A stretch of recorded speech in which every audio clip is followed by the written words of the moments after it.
భారత్ గతంలో ఎప్పుడు చేయనట్టుగా ఆపరేషన్ సింధూర్ను భారత్ ప్రభుత్వం చేసింది. పాక్ గగనతలంలోని 1971 తర్వాత పాక్ భూభాగంలోకి వెళ్ళి మరీ ఉగ్రవాద శిబిరాలను పేల్చేయడం ఇది భారత్ ఆర్మీ భారత సైన్యం యొక్క విజయంగా చెప్పుకోవచ్చు. భారత్ గతంలో జరిపిన మెరుపుదాడుల కంటే తాజాగా నిర్వహించిన ఆపరేషన్ సింధూర్ పూర్తిగా భిన్నమైనది. 2016లో ఉరి ఉదంతం తర్వాత నిర్వహించిన మెరుపుదాడులు, 2019 బాలాకోట్పై ఎయిర్ స్ట్రైక్ సహా గతంలో ఎన్నడూ ఇటువంటి దాడులు చేపట్టలేదు. సాంకేతిక పరంగా ఈ ఆపరేషన్ అత్యంత బలమైనదిగా, ఖర్చుతో కూడుకున్నదిగా, అంతేకాదు ఉగ్రవాద విషయంలో గతంలో అనుసరించిన వైఖరి పూర్తిగా మారిపోయిందనే బలమైన సంకేతం పాక్కు వెళ్ళింది. భారీ సంఖ్యలో ఉగ్రవాదులను హతమార్చడంతో టెర్రరిస్ట్ నెట్వర్కర్లు, వాటి హ్యాండ్లర్లకు తీవ్ర హెచ్చరికలు వెళ్ళినట్టయింది.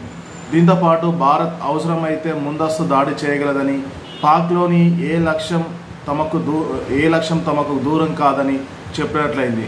దీంతోపాటు ఉగ్రవాదులకు ప్రతిస్పందించడం అంటే కేవలం శక్తిని చూపబోమని, టెర్రరిస్టుల కార్యకలాపాలను, ఇతర వనరుల పునాదులను పెకిలించేస్తామని ఈ దాడితో పాకిస్తాన్కు అర్థమయ్యేలా చేసింది భారత ప్రభుత్వం. అత్యంత ఖచ్చితత్వంతో లక్ష్యాలను ఛేదించే 24 ఆయుధాలను భారత సైన్యం వినియోగించింది. వీటిలో క్షిపణులు, బాంబులు, ఆత్మాహుతి డ్రోన్లు ఉన్నాయి. మొత్తం 9 ఉగ్ర క్యాంపులను ఏకకాలంలో ధ్వంసం చేశాయి. దాదాపు 70 మందికి పైగా ఉగ్రవాదులు మరణించారు. మరో 60 మంది వరకు గాయపడ్డట్టు సమాచారం.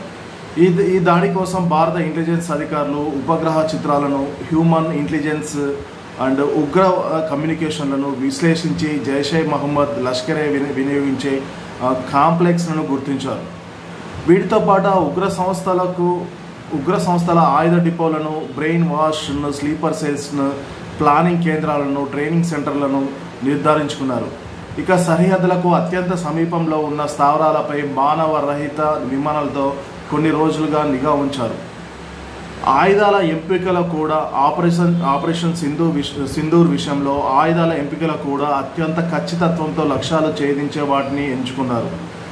Scalp cruise missile, hammer guided బాంబులు, ఆత్మాహుతి డ్రోన్లను ఎంచుకున్నారు. దాదాపు 25 నిమిషాల పాటు జరిగిన ఈ ఆపరేషన్లో అంతర్జాతీయ సరిహద్దులకు దాదాపు 100 కిలోమీటర్ల దూరంలో బహల్పూర్ జైషే క్యాంప్ సహా పలు స్థావరాలను నిలమట్టం చేసింది. ఇక్కడ పాక్ ఆర్మీ రెజిమెంటల్ సెంటర్ కూడా ఉంది. పాకిస్తాన్లో అత్యంత శక్తివంతమైన పంజాబ్ ప్రావిన్స్లోని 4 టెర్రర్ క్యాంపులను కూడా నిలమట్టం చేశారు భారత సైన్యం. ఇది మన భారత ప్రజలు గర్వంగా చెప్పుకునే విజయమని పలువురు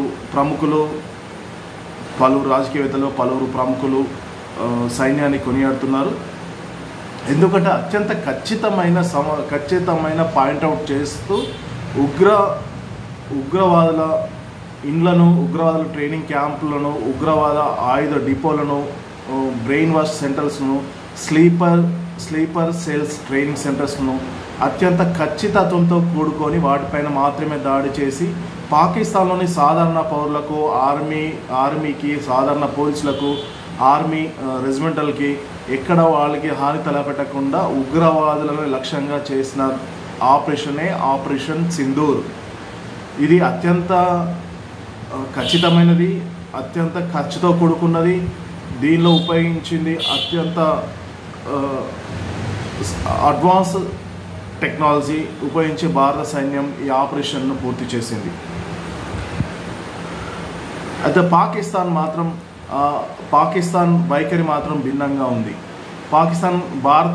భారత సైన్యం కేవలం 4 ప్లేస్లోనే బాంబులతో దాడి చేసింది. దానిలో 6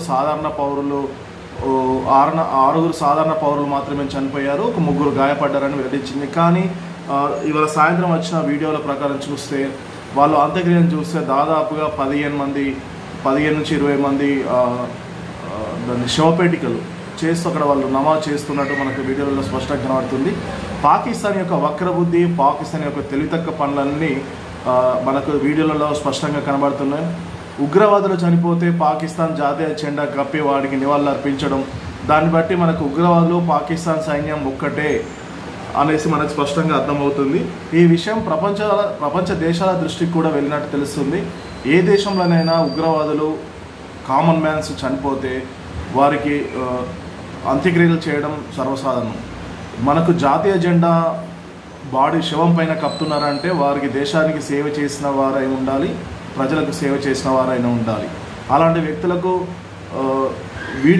వీడ్కోలుగా జాతీయ పతాకాన్ని నుంచి వారికి అంతిమ సంస్కారం నిర్వహిస్తారు. కానీ పాకిస్తాన్లో భిన్నంగా ఉగ్రవాదులకు